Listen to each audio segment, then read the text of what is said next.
Une conseillère en transfert, son principal rôle, c'est vraiment un rôle d'accompagnement dans tout le processus de transfert d'une entreprise. Je suis Céline Lafortune et je suis coordonnatrice et conseillère en transfert pour la Nodière économique. Quand on parle accompagnement, c'est de commencer par la réflexion des cédants par rapport à leur volonté de vouloir transmettre l'entreprise à leurs enfants ou à des relèves non apparentés. C'est aussi de voir est-ce qu'on choisisse la bonne relève. Est-ce que notre relève a les compétences pertinentes pour prendre l'entreprise comme elle est?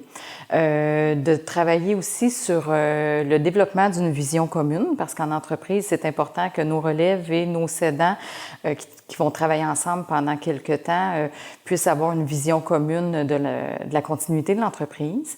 On va travailler aussi sur la cogestion, le transfert des responsabilités. Qu'est-ce que les parents faisaient puis qu'on veut que les enfants fassent?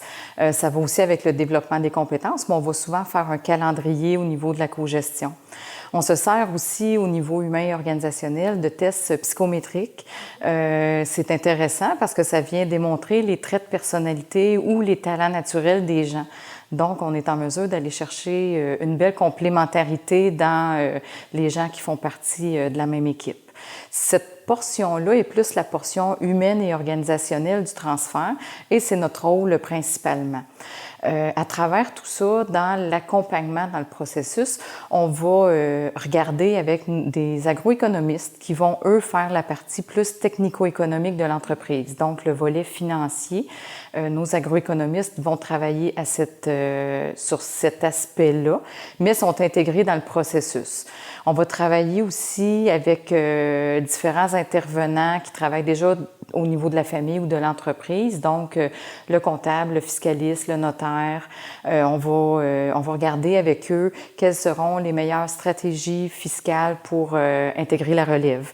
Chez le notaire, on va regarder à faire des bons contrats pour protéger les parents, pour protéger l'entreprise.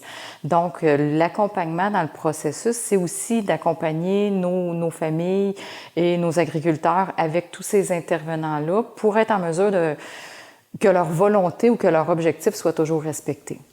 Alors, la banque de jumelage, c'est un outil qu'on s'est donné. C'est sur notre site web. Ça sert à permettre aux entreprises, aux agriculteurs de trouver une relève ou aux relèves de trouver une entreprise à reprendre. Je suis Ludovine Malo, je suis conseiller en transfert d'entreprise pour la Nodière économique. Alors, vous êtes une jeune agricultrice, vous voulez reprendre une entreprise, une ferme, alors vous me contactez sur le site web de la Nodière économique, donc c'est www.lanodière-économique.org. Vous allez dans l'onglet transfert, vous allez voir, il y a l'onglet pour la banque de jumelage. Dans la banque de jumelage, vous allez trouver les indications pour remplir un formulaire qui va me permettre par la suite de vous contacter. Puis quand je vais vous avoir contacté, on va faire ensemble un peu un bilan de ce que vous recherchez comme ferme. Et à partir de là, moi, je vais partir à la chasse pour trouver la ferme qui va être la plus appropriée pour vous. Donc oui, les principales tâches qu'on va avoir avec une agricultrice ou un agriculteur qui veut reprendre une ferme, on va d'abord identifier la ferme avec lui. Ensuite, on va faire une rencontre entre la ferme qui va céder et la relève. Pour voir s'il y a un match. Donc, est-ce que les deux personnalités vont bien aller ensemble? Par la suite, si ça va bien, on va entreprendre le processus de vérification diligente avec la relève. Donc, la relève va aller rencontrer un notaire, un comptable pour vérifier si l'entreprise correspond bien à ce qu'il recherche en termes de rentabilité et tout ça. Par la suite, on va intégrer la relève dans l'entreprise. Donc, on intervient à ce niveau-là pour commencer vraiment le processus de transfert avec eux.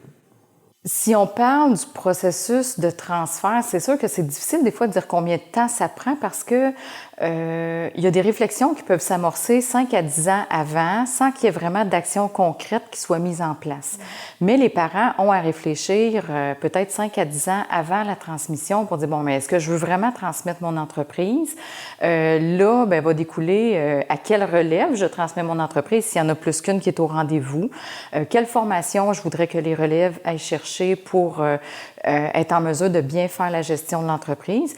Donc, cette réflexion-là s'installe avant, mais quand on accompagne les gens dans le processus proprement dit pour en finir à la transaction, souvent, je vous dirais que c'est de peut-être 1 an à 2 ans d'accompagnement plus intensif avec nos producteurs.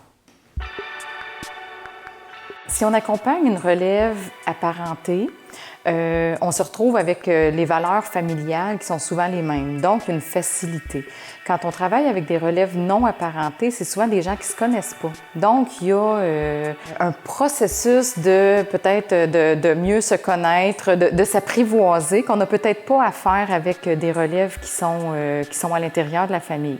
Par rapport aux intervenants aussi, ce qu'on suggère, c'est que quand on a des relèves qui sont apparentées dans la même famille, on travaille souvent avec la même équipe de professionnels qui connaissent l'entreprise, tout ça, qui connaissent la famille, qui connaissent l'historique, tout ça. Par contre, quand on travaille avec des relèves non apparentées, on va souvent suggérer de travailler avec des professionnels différents pour que notre relève puisse avoir son point de vue à elle, développer son projet, puis que les parents puissent aussi avoir développé leur projet à eux, là.